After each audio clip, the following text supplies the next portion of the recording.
नागपूर नागपूर. हा नागपूर.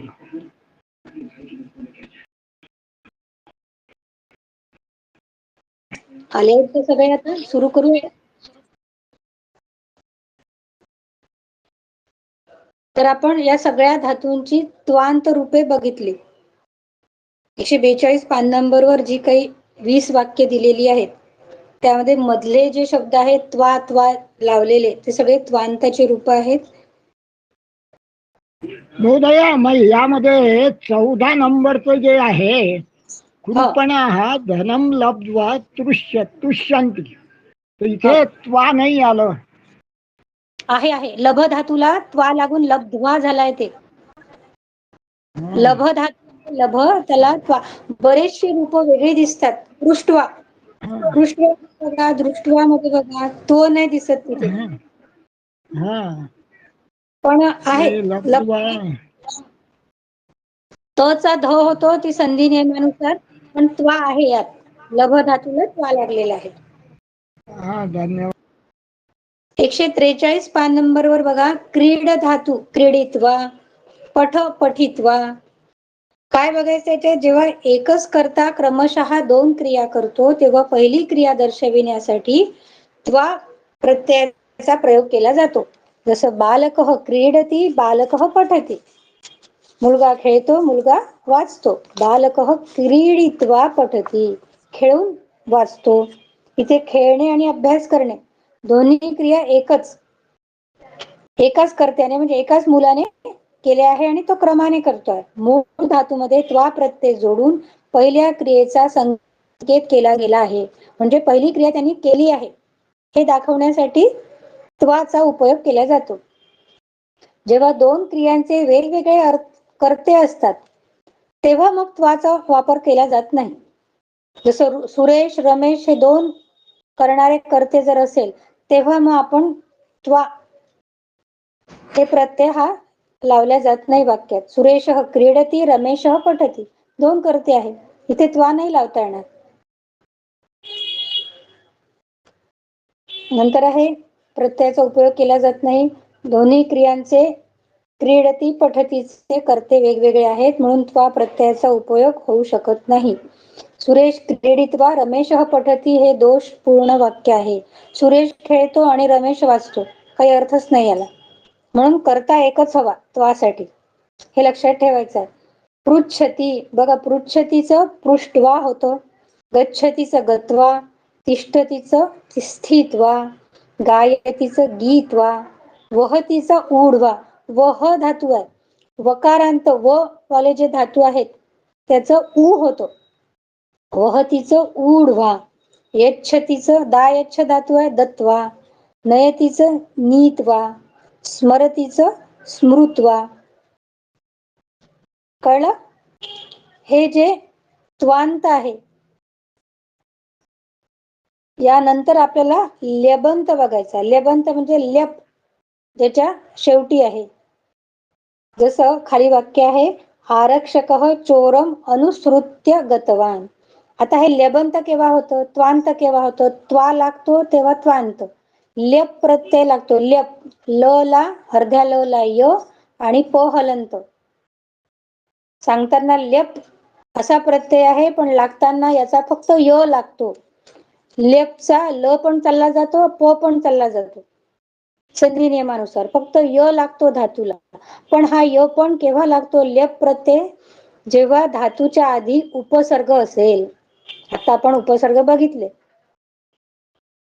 22 उपसर्ग आहेत. ती उपसर्ग जर धातूला लागलेली असतील तर कधीही त्या धातूचा त्वा प्रत्यय होत नाही. त्वांत रूप त्या धातूचं कधीच करायचं नाही, त्याचं नेहमी ल्यबंत करायचं. ल्यबंत म्हणजे ल्यपचा य होतो. जसं अनुसृत्य गतवान, आरक्षकः चोरम अनुसृत्य गतवान. अनुसृत्य याच्यात अनु हा उपसर्ग आहे आणि सरती हे क्रियापद आहे. अनुसरती, अनुसरती आहे म्हणून मग त्याचं अनुसृत्य झालं. अनु या उपसर्गामुळे अनुसृत्वा असं नाही झालं, नाही तर सरतीचं श्रुत्वा झालं असतं. पण अनु या उपसर्गामुळे आपल्याला त्याला लेप करावं लागलं आणि अनुसृत्य असं रूप झालं. चोरः धनम हा बोलतोय ते अनुधावती पण येतं ना, हा आरक्षक चोरम अनुधावती. मग तो धावित अनुधाव्य वाहन नाही, धावित नाही होणार त्याच. अनुधावती होईल फक्त. हा अनुधावत बस. अपवृत्तेमध्ये आणि ते दोन्ही नाही, दोन्ही आता अर्थ एकच होतो ना, पण अर्थ एक हे होतो. त्वा प्रत्यय लभ्यंत आणि त्वाचा अर्थ सारखाच आहे. करून घेऊन हा देऊन जाऊ अर्थ सारखा हा आहे. नियम वेगळे आहे. आपल्याला उपसर्ग लागलेले असतील तर त्याला त्वा कधीही करायचा नाही, त्याला लेप हाच प्रत्यय लावायचा. अनुसृत्यामध्ये य आहे बघा, त ला य लागला आहे. अपवृत्यामध्ये य आहे. सगळीकडे आपल्याला लेप मध्ये य दिसेल. अभ्यस्य, समर्प्य, अवतीर्य, आकृष्य, निर्वाप्य, आश्रित्य, उत्पाद्य, उत्थाय, उपविश्य, प्रक्षाल्य, म्हणजे अलंकृत्य. त्या यामध्ये म्हणजे य येतोच बिलकुल. य लेबंत येतोच. मध्ये लेबंत मध्ये य येतो. जसं इथे त्वा येतोच. हा लेबंत मध्ये य येतोच. व्ययी कृत्य जसं गच्छती. गच्छतीचा आपण गत्वा करतो, पण त्याच गच्छतीला आ उपसर्ग लागला. आगच्छतीचा काय होईल मग आगत्य. त्याला आगत्वा नाही होत कधीच. आगत्वा म्हणजे चुकीचं रूप आहे. आगत्य असंच होतं. तर ही सगळी 15 जी उदाहरणं दिली आहेत त्या सगळ्यांमध्ये य य तुम्हाला दिसेल शेवटी लेबंतचा. आणि प्रत्येकच उदाहरणामध्ये उपसर्ग आहेत. उपसर्ग आहेत म्हणूनच लेप प्रत्यय आहे. उपसर्ग नसते तर आपल्याला जवळ त्वा तर होताच. वर दिलेल्या वाक्यातील बोल्ड जे आहे मुद्रित केलेल्या शब्दांना लेप प्रत्यय जोडलेले आहेत, म्हणून त्यांना लेबंत म्हणतात. लेबंत का बरं? लेप त्याच्या अंती आहे, शेवटी, म्हणून ते लेबंत. या आधी आपण त्वा प्रत्ययांत शब्द वाचलेले आहेत. त्वा आणि लेप समानार्थक आहे. अर्थ सारखेच आहे दोन्हीचे. करून, घेऊन, देऊन, जाऊन, खेळून असे. परंतु या दोन्हीत भेद एवढाच आहे की लेप प्रत्यय उपसर्गासहित धातू बरोबर जोडला जातो. लेप केव्हा जोडला जातो? जेव्हा उपसर्ग धातूला असेल तेव्हा. उपसर्ग रहित धातू बरोबर नाही. उपसर्ग नाही आहे, साधा धातू आहे. पठती, लिखती, हसती, तेव्हा काहीच गरज नाही, डायरेक्ट त्वा लावू शकतो आपण. जसे रू धातू बरोबर अप हा उपसर्ग जोडला गेला तर त्याचे रूप होतं अपवृत्य. ऋत्वा असं होणार नाही. आणि अपवृत्य या दोन्ही शब्दांचा हरण करणे हा एकच अर्थ आहे. अर्थ सारखाच होतो. उदाहरण दिली आहेत काही. अपरिहरती याचं परिहृत्य, समर्पयती समर्प्य, आरोहती आरुह्य, उपविशती उपविश्य, प्रक्षालयती प्रक्षाल्य. आपण गणपती स्तोत्र म्हणतो, प्रणम्य शिरसा, प्रणम्य. प्र उपसर्ग आहे नम धातूला म्हणून प्रणम्य. नुसतंच नमती असतं तर नत्वा झालं असतं, पण प्र उपसर्ग लागला म्हणून मग प्रणम्य. अशी बरीचशी स्तोत्रांमध्ये म्हणा, काही तुम्ही पुस्तकं वाचत असतील संस्कृतची, त्यामध्ये लेबंदाची रूप आपल्याला दिसतात. आज आपल्याला पंचमी विभक्ती घ्यायची आहे. 144 पान नंबर. महोदय 7 नंबरचं जे आहे, त्वम दीपम निर्वाप्य शयनम कुरु. यामध्ये निर्वाप दीपम निर्वापयती निर्वाम निर्वाम कृत्वा शयनम कुरु नाही येत काय? चालेल ना, निर्वापणम कृत्वा. निर्वा कृत्वा का निर्वाण कृत्वा? नाही नाही, निर्वापणम कृत्वा. दीपस्य निर्वा निर्वापणम कृत्वा असंही होत. शयनम कुरु. सारखंच गेलं.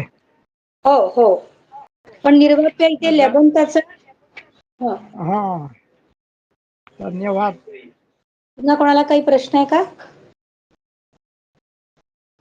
नाही. 144 पान नंबर वर विभक्ती ही पंचमी विभक्ती दिलेली आहे बघा. समीरः यानात अपतत. पहिलाच धातू आहे पत, पडणे. जिथून जो कोणी पडतो, जिथून पडतो त्याची पंचमी. जसं घोड्यावरून एखादा माणूस पडतो तर त्या घोड्याची पंचमी अश्वात पतती. कोणी झाडावरून पडतो, वृक्ष, वृक्षात पतती. हातातून काही पडतं, पेन पडतो हातातून, हस्त, हस्तात पतती. म्हणजे पत धातू आला तर आपल्याला पंचमी विभक्ती करायची आहे, हे लक्षात ठेवायचं. समीर यानात अपतत. समीर गाडीवरून पडला. वृक्षेभ्य फलानी पतंती. आता वृक्षेभ्य ही पण पंचमी आहे, पण बहुवचन आहे. वृक्षात, वृक्षाभ्याम, वृक्षेभ्य म्हणजे झाडांवरून फळे पडतात. ग्रामीण ग्रामात आगच्छति. जिथून येतो, जिथून तो दूर होतो. ग्रामीण कोणी गावकरी आहे तो गावावरून येतो, म्हणजे गावापासून त्याचा वियोग झाला आहे, दूर झाला आहे, म्हणून मग त्या गावाची पण आपण केली आहे पंचमी ग्रामात. कुठून येतो? ग्रामात आगच्छति, विदेशात आगच्छति, नगरात आगच्छति, गृहात आगच्छति. नंतर आहे क्रीडालवः क्रीडांगणात आगच्छन्ति. खेळाडू कुठून येतात? मैदानावरून येतात. निर्जरः पर्वतात प्रवहती. प्रवहती जिथून उगम होतो. निर्जर झरे कुठून पडतात? पर्वतावरून पडतात, तिथून त्यांचा उगम आहे, ती तिथून पडतात. प्रवहती म्हणून पर्वताची पंचमी पर्वतात प्रवहती. गौरी आलस्यात न पटती. आळसामुळे, गौरी नावाची जी मुलगी आहे ती आळसामुळे नाही वाचत, अभ्यास करत नाही. अभ्यास न करण्याचं कारण आहे तिचा आळस, त्यामुळे ती करत नाही. म्हणजेच आलस्यात याची पुन्हा पंचमी झाली आहे. आतपात ग्लायंती नार्यः. स्त्रिया उन्हामुळे थकतात. मुळे याच्यामुळे त्याच्यामुळे आपण म्हणतो ना, त्याही वेळेस येते पंचमी विभक्ती. तरुण्यः कौमुद्याः नंदन्ति. चंद्रामुळे आनंदी होतात. जंतवः सूर्यात जीवन्ति. जंतव म्हणजे पशुप्राणी, सूर्यामुळे जगतात. आपल्याला जगण्याचं काय आहे फोर्स? सूर्य. सूर्यामुळे आपल्याला प्रकाश मिळतो, सूर्यात. हरिणः व्याघ्रात त्रस्यति. घाबरतो. हरिण कोणाला घाबरतो? व्याघ्रात. म्हणजे भय भीती ज्याची आहे त्याची पण पंचमी करायची आहे. पडणे जिथून येतो ते, जिथून उगम होतो. मुळे हा अर्थ, आणि आता पुन्हा आलं भय भीती त्रास, तेव्हा पण पंचमी विभक्ती. हरिणः व्याघ्रात त्रस्यति. जनाः अतिरेकेभ्यः त्रस्यन्ति. नार्यः सर्पात् अत्रस्यन्. अहं चोरेभ्यः अत्रस्यम्. चोरेभ्यः ही बहुवचनाचं रूप आहे. चोरात, चोराभ्याम, चोरेभ्यः. भरतः लक्ष्मणात पूर्व. आता त्याच्या आधी, आता इथे अत्रस्यन सगळं त्रस धातूचा सगळे रूप दिले आहे, पण बिभेती, बिभेती म्हणजे घाबरणे. बालकः जनकात बिभेती. मुलगा वडिलांना घाबरतो, त्यांच्या पासून भीती आहे. चोर आरक्षकात बिभेती. चोर कोणाला घाबरतो? आरक्षकाला, पोलिसाला. तर त्रस धातू सोबत भय भीती या अर्थाचा पण धातू असला तेव्हाही पंचमी करायची आहे. तिथे दिलेले नाही आहे, पण तुम्ही लक्षात ठेवू शकता. पूर्व म्हणजे त्या आधी. भरत कोणाच्या आधी होता? लक्ष्मणात पूर्व. लक्ष्मणात पूर्वी झाला, त्याचा जन्म लक्ष्मणाच्या आधी झाला. लक्ष्मण हा शत्रुघ्नात पूर्व, म्हणजे ज्याच्या आधी झाला, तेव्हाही पंचमी करायची आहे. ज्याच्या आधी झाला त्याची पंचमी. वैशाख चैत्रात परह. परह म्हणजे नंतर. पूर्व असो किंवा पर, त्याच्या आधी असो किंवा नंतर, दोन्ही वेळेस आपल्याला पंचमी विभक्तीच करायची आहे. पूर्व, परह. भीम युधिष्ठिरात परह, नंतर. भीम युधिष्ठिरा नंतरचा भावंड आहे. आम्रफलम दाढी. हा मोदय चैत्रात परम नाही येणार का? वैशाख हा चैत्रात परम आगच्छति. वैशाख हे पुल्लिंगी शब्द आहे, म्हणून परह नाही, आहे. परम नाही, नाही परम नाही लागत का त्याला? परम नाही, परहच लागेल, कारण की वैशाख हे इथे पुल्लिंगाचं रूप आहे. नाही, आपण जसं म्हणतो ना, सोमवारात परम मंगल वासर असती. नाही, हा, परह परह पुल्लिंग नाही आता स्त्रीलिंग. सोमवारानंतर मंगळवार आहे, तर सोमवारात परम मंगल वासर असती असं नाही म्हणता येत. म्हणता येईल ना, म्हणता येईल, दोन्ही प्रकारे म्हणता जात. मग इथे फक्त पर ह लागलं, तिथे पूर्व ह लागलं, तर पूर्वात नाही कारण येणार. नाही, यांनी बरोबर पुल्लिंगाचं लक्ष्मण ह, भरत ह पुल्लिंगाचे रूप आहे त्यांच्याबद्दल सांगितल्या म्हणून पूर्व परह असं दिलंय. वैशाख हे पण पुल्लिंगाचे रूप आहे म्हणून त्यांनी ते दिलं. पण बरं, त्यामध्ये व्यावहारिक परह नाही, वापरला जातो. क्रियापद आलंच नाही ना यामध्ये. नाही लक्ष्मण नाही, हा शत्रुघ्नात पूर्व ह. क्रियापद नाही आहे, पण विशेषण विशिष्ट भाव आहे. अच्छा, मग ठीक त्यासाठी आहे, चालेल, काय हरकत नाही. युधिष्ठिरात परह, हा, आम्रफलन जे ज्याच्यापेक्षा श्रेष्ठ आहे, पेक्षा या अर्थातही पंचमी विभक्ती आहे. दाढीमात श्रेष्ठ आहे. म्हणजे म्हणजे आता मी जसं स्वतःसाठी म्हणू शकतो, अहम अग्रजात पूर्वम, म्हणजे हा मोठ्या भावाच्या नंतर झालो, हा, अगोदर झालो. पर पर पूर्व म्हणजे अहम अग्रजात परह. हा, बरोबर आहे. महाभारत धन्यवाद. रामायणात विस्तृतम, जेव्हा विस्तृत आहे, मोठा आहे, हा, या अर्थी पण आपण विभक्ती लावायची. कालिदास भवभूते हे श्रेष्ठ, भवभूतीहून कालिदास श्रेष्ठ आहे. श्रेष्ठ या अर्थातही पंचमी विभक्ती लागते. बघा, पडणे, येणे, उगम होणे, मुळे, यामुळे त्यामुळे या अर्थाला, भय भीती त्रास या अर्थात, पूर्व आणि पर, आधी आणि नंतर या अर्थात, श्रेष्ठ या अर्थात आणि विस्तृत या अर्थात, एवढ्या सगळ्या अर्थांमध्ये पंचमी विभक्ती लागते. आता त्या पंचमी विभक्तीची रूपही आपल्याला पाठ असायला हवीत. अकारांत पुल्लिंगी रामाची काय आहे? रामात, रामाभ्याम, रामेभ्य. इथे रामात आणि रामेभ्य एक वचन आणि बहुवचन दिलाय. वनात, वनेभ्य. एक चांगलं आहे की पुल्लिंग आणि नपुंसकलिंग तृतीयेपासून सारखी रूप राहतात, लक्षात ठेवायला सोपी असते. स्त्रीलिंगाचं थोडं वेगळं असतं. रमायाहा पंचमी आहे, एक वचन. रमाभ्य पंचमी बहुवचन. हरे हे, हरे इकारांत पुल्लिंग हरे हे पंचमी, हरिभ्य पंचमी बहुवचन. मते हे, मतिभ्य स्त्रीलिंग, मती शब्द, मते हे मतिभ्य. दधी शब्द आहे इकारांत नपुंसकलिंग, दद्नः ददीभ्य.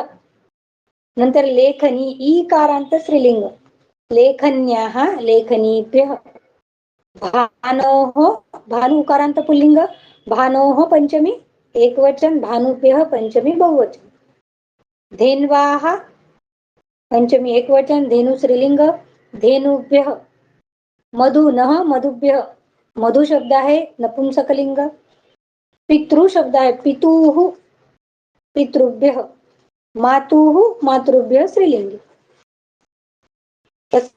सर्वनामाची पण रूपं दिलेली आहेत. 146 पान नंबर 146. तस्मात तेभ्यः, तत्च पुल्लिंगाचं, सह तेच जे रूप आहे तस्मात तेभ्यः. स्त्रीलिंगात तस्याः ताभ्यः ही पंचमीची रूप आहे. आपण जी वाचतो आहे.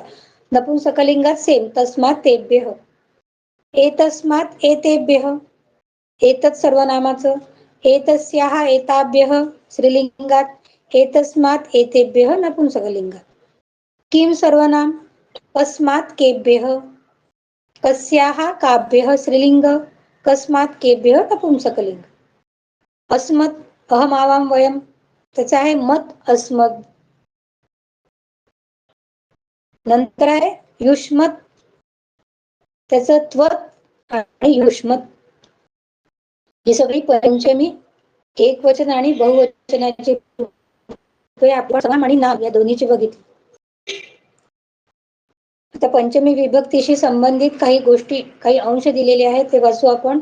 दोन वस्तूंचे एक दुसऱ्यांपासून वेगळे होणे किंवा वियोग होणे हे दाखवण्यासाठी पंचमी विभक्तीचा उपयोग होतो. आता आपण बघितलं की ग्रामीण नगरात आगच्छति, तो नगरातून किंवा गावातून येतो, त्याची पंचमी केली, त्याचा वियोग झाला, तो दूर झाला त्या गावापासून. तर तेच इथे सांगितलं की हे दाखवण्यासाठी पंचमी विभक्तीचा वापर होतो. दोन वस्तूंच्या एक दुसऱ्यापासून वेगळे होण्याच्या प्रक्रियेत, वियोगाच्या प्रक्रियेत जी वस्तू स्थिर असते किंवा जिच्यापासून दुसरी वस्तू दूर जाते त्या निदर्शक शब्दाची पंचमी विभक्ती असते. उदाहरणार्थ वृक्षात पर्णम पतती, वाक्यात पान वृक्षापासून दूर जात आहे, वृक्ष स्थिर आहे, म्हणून वृक्ष शब्दाची पंचमी विभक्तीचं रूप आपण इथे वापरलंय वृक्ष आहे. ज्याच्या कारणामुळे भीतीचा अनुभव होतो, अर्थात ज्याच्यापासून भीती वाटते. मी मगाशी सांगितलं इथे त्रस धातू दिलाय पण भीती नाही दिलाय, पण भीती भय यावेळेसही पंचमी विभक्ती वापरली जाते. हरिण व्याघ्रात बिभेती, घाबरणे या अर्थात. या वाक्यात हरिणाच्या घाबरण्याचे कारण वाघ आहे, म्हणून वाघ शब्दाची पंचमी विभक्ती प्रयुक्त होते. जेव्हा गुणवाचक शब्द जसे पूर्व च्या आधी, परह च्या नंतर, श्रेष्ठ इत्यादी यांचा प्रयोग होतो, तेव्हा ज्याच्या आधी किंवा ज्याच्या नंतर अथवा ज्याहून श्रेष्ठ आहे अशी चर्चा असते, त्यावेळेस सुद्धा पंचमी विभक्ती वापरली जाते. भरत लक्ष्मणात पूर्व, इथे भरत लक्ष्मणाच्या आधी आहे असे सांगण्याने लक्ष्मण शब्दाची पंचमी विभक्ती आपण प्रयोग केलेला आहे याचा. असेच कालिदास भवभूते हे श्रेष्ठ या वाक्यात कालिदास भवभूतीहून श्रेष्ठ असल्याचे सांगितले आहे, म्हणून भवभूती शब्दासाठी पंचमी विभक्तीचा प्रयोग केला आहे. हे आपण आता मागे वाक्याची बघितली तेव्हा मी सांगितलंच. पंचमी विभक्तीच्या अर्थाला दाखविण्यासाठी पदांमध्ये तह जोडला जातो. बरेचदा आपल्याला रूप नाही आठवत, पुल्लिंगाचं कुठला आहे, स्त्रीलिंगाचं. मोदया जसं आपण आता भीम, आता भीमात श्रेष्ठ युधिष्ठिर असं म्हणता येईल का? भीमापेक्षा युधिष्ठिर श्रेष्ठ आहे. युधिष्ठिर भीमात श्रेष्ठ म्हणता येईल. बरोबर. धन्यवाद मोदय. पंचमी तुम्हाला बरेच प्रश्न हो बरंच विचारतो, म्हणजे काही राग तर येत नाही ना? नाही काही हरकत नाही. त्यामुळे सगळ्यांचे डाऊट क्लिअर होतात, सगळ्यांना पुन्हा स्पष्ट होतं. आता बरेचदा आपल्याला पंचमी विभक्ती जर नाही आठवली तर एक सरळ सोपा मार्ग आहे, तला विसर्ग लावून दिला तर पंचमीचाच अर्थ निघतो. जसं ग्राम शब्दाची ग्रामात पंचमी मला नाही येत, किंवा वाटिका शब्द स्त्रीलिंग आहे त्याची मला वाटिका या हा पंचमी येत नाही, तर मी सगळीकडे काय करेल, तह लावेल. ग्रामतः, वाटिकातः, अमेरिकातः, दिल्लीतः, तह तह तह हे एक अक्षर आपण इथे लावलं तर पंचमीचा अर्थ तिथे आपण घेऊ शकतो त्यातून. आणि हेच इथे सांगितलंय, पंचमी विभक्तीच्या अर्थाला दाखविण्यासाठी पदांमध्ये तह जोडला जातो. उदाहरणार्थ रामात रामतः, हरेः हरितः, नद्याः नदीतः, गुरोः गुरुतः या सर्व उदाहरणात पंचमी विभक्तीच्या रूपाच्या स्थानावर तह रूपाचा प्रयोग केला आहे. यांचा अर्थ सारखाच आहे, अर्थ काहीच वेगळा नाही. तह लावला तरी पंचमीचाच अर्थ होतो. जसं वृक्षात पर्णम पतती, वृक्षतः पर्णम पतती, सेम अर्थ आहे. बालः शालायाः आगतवान किंवा बालः शालातः आगतवान, तह लावणं जास्त सोपं जातं. शाखायाः फलं पतितं किंवा शाखातः फलं पतितं, भक्तेन देव्याः वरः प्राप्तः किंवा भक्तेन देवीतः वरः प्राप्तः, सः सरस्वत्याः पुस्तकं स्वीकृतवान्, सः सरस्वतीतः पुस्तकं स्वीकृतवान्. पंचमीच्या ठिकाणी तह लावून मोदय म्हणजे पंचमी विभक्तीला सह लावला तरी अर्थ तोच होतो. सह नाही, तह तह सह सह नाही, बरोबर. म्हणजे अहम गृहतः आगच्छति, हा, अहं गृहतो आगच्छामि. पुन्हा सोपं होऊन जातं आपल्याला. गृहाची पंचमी नाही आठवत. आता अभ्यास धन्यवाद महोदय. त्वांत रूप लिहायचे आहे. पठतीचं पठित्वा दिलाय, गच्छतीचं गत्वा, स्मरतीचं स्मृत्वा हे तुम्ही लिहू शकता. लेबंत रूप पण आहेत. त्यानंतर वाक्य जोडायची आहेत त्वांत किंवा लेबंत वापरून. याचा अभ्यास हा जो आहे तो तुम्ही जेवढा तुमच्याकडून शक्य होईल तेवढा सोडवा. आपण पुढच्या वर्गामध्ये ही एक रिव्हिजन घेऊन पुढचा 9वा पाठ सुरू करू. बहुतेक आपण बुधवारीच वर्ग घेऊया, परवा. तशी लिंक पाठवतेस मी. हो. हरि ओम भगिनी वदामि सप्तवादनस्य शिक्षावर्ग अस्ति चेतहं लेफ् भवामि मा यदा अहं लेफ् भवामि तत् सर्वे लेफ् भविष्यति. कदा कदा कुत्र? अतः सप्तवादने शिक्षावर्ग अस्ति माम्. हा, तर्हि षड्तः सप्त न न बुधवासरे. इदानीं अद्य अतः मम शिक्षावर्ग प्रचलित प्रारम्भं भविष्यति चेत् अहं लेफ्ट् भवामि वा? आमां शक्यते. अधुना समाप्तमेव अस्माकं वर्गः. आमामाम् अन्तिमं वदामि अहं.